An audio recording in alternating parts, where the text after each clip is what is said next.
Greetings ladies and mental gents, and welcome to my channel, where I like to make audio narrations of various stories from the internet. In this video, we will be focusing on a story from the subreddit HFY, called Food for Thought Part 12, Under Siege, written by Level 25 Human Nerd. The link to the original will be in the description down below. And, as always, I hope that you enjoy. Oh, this has not gone well. Prime Minister Quinn Angover, the Eldorian system during the War of Cousins Crisis, April 2478. Fricking hell, Eily. The two stood for a moment, staring at each other in disbelief. Alex lowered his rifle slowly, and with the poke of his tongue dropped the opacity of his visor so that the alien could see his face.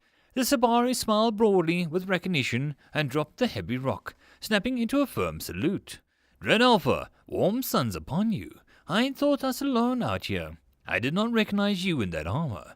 Where are the rest of our warriors? He asked, trying to see past the human. Alex shook his head. I was going to ask you that. I am only one that was able to make it down here. Orders are to rendezvous with the crashed survivors and take down the facility's defenses. Ilias's feathers drooped in realization. I fear you have come to a fool's task, sir. Come, we'll need to tell the others, and make a plan. The male turned and began making his way back uphill, and Alex followed. He noted the damage to the uniform and the minor wounds that marred his friend's scales. Throne, this is Lucifer. I've made contact with one of the survivors. We're heading back out to join the rest. Over. He waited for a moment and frowned when no reply came. Not even a ping of acknowledgement. He looked skyward and tried again. Nothing. This keeps getting better. He hurried to catch up with Ilia, making a mental note not to try again once he had the sit-rep from the others.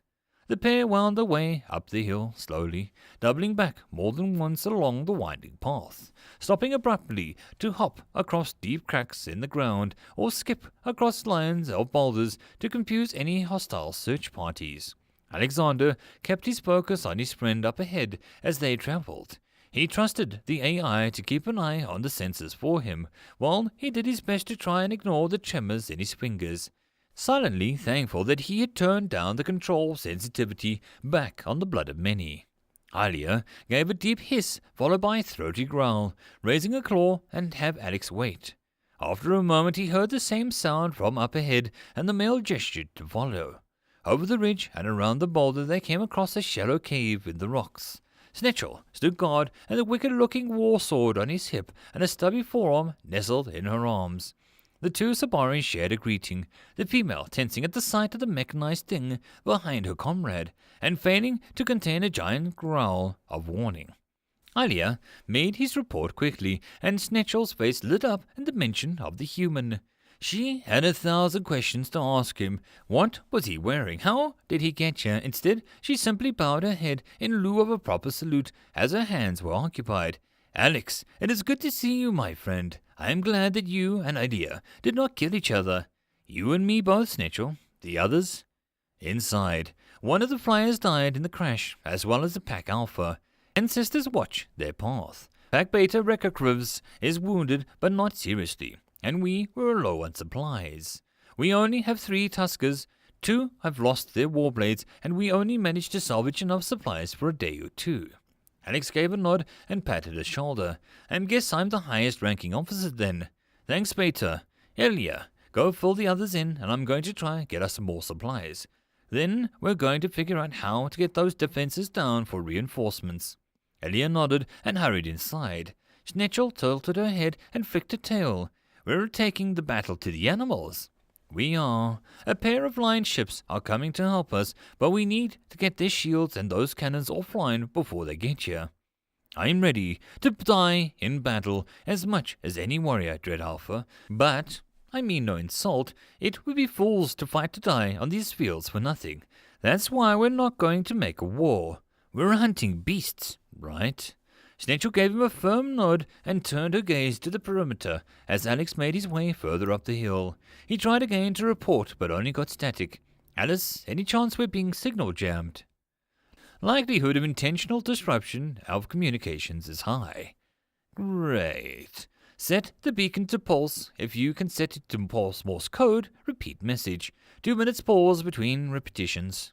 He found a clear spot with no overhang and plenty of room, and then pulled a long metal spike from his place against his lower back. A flick of a switch extended, and the spike and the prime destabilized the charges.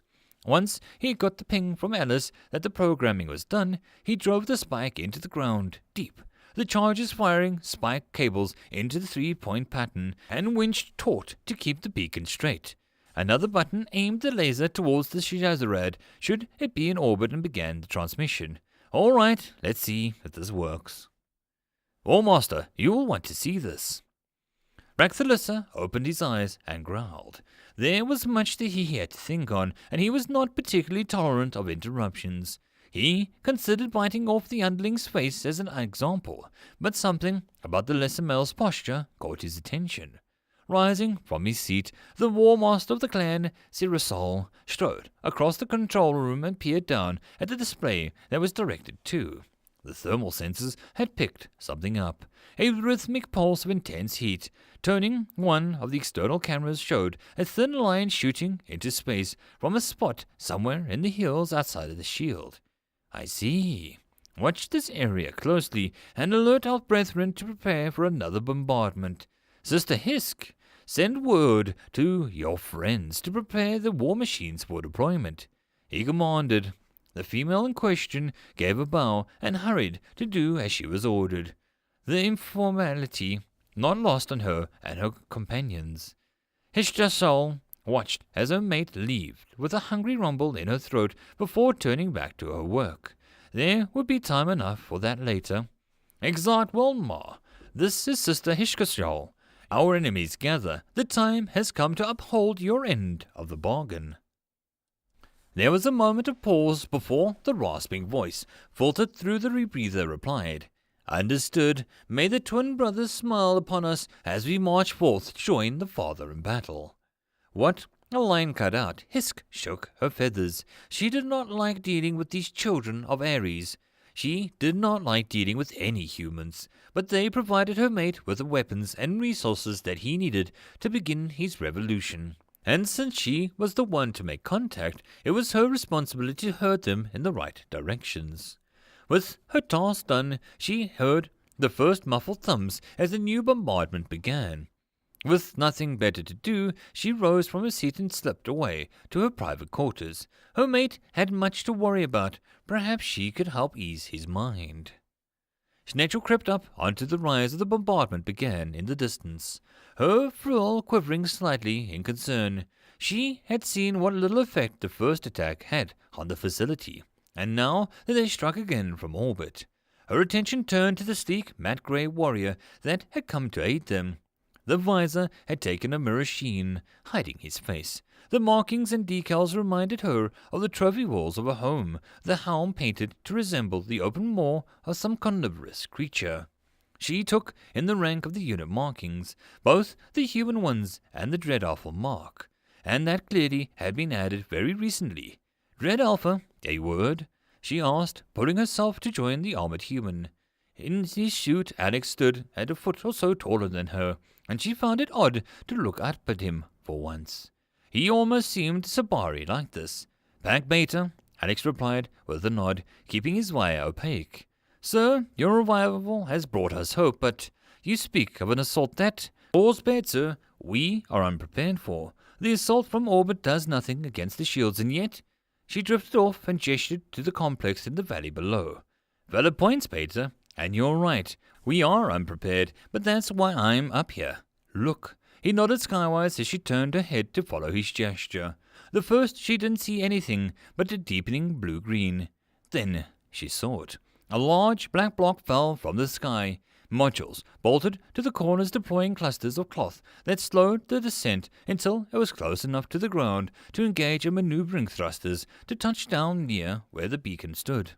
Alex strode forward, followed closely by Snetchel. The human pressed a hand over the suit against the marked panel, and the box unfolded, revealing racks of equipment. Heavy rifles, explosives, medical supplies, rations, and more.